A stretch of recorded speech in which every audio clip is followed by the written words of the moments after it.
Yan ang breakfast ko. Anong oras na? Eksaktong alas 8. Takimas. Thank you Lord sa pagkain. Lambot. Sarap.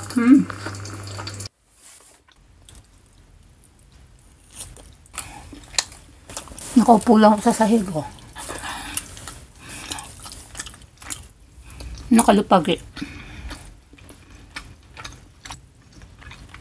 Sarap. Ang lambot.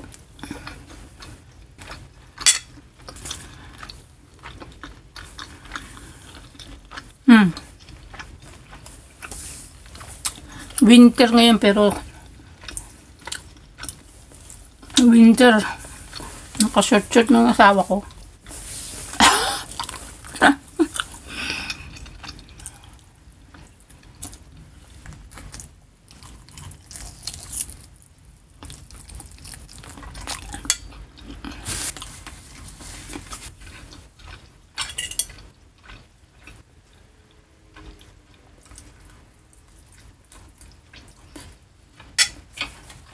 Parang halay naman. Ang halay naman ng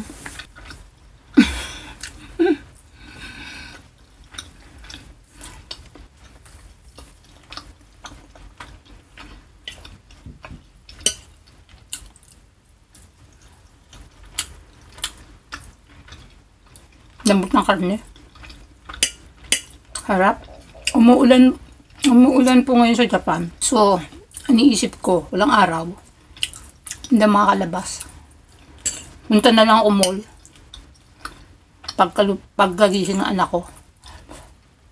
Asawa ko kasi 5:30. Pumasok na sa trabaho. Ginawan ko ng konting breakfast. Hugas akong pinggan. Ginutom.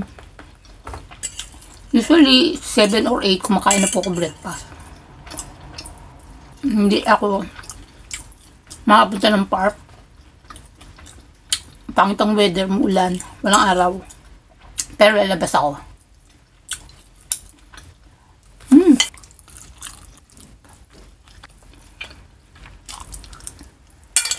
Breakfast ko.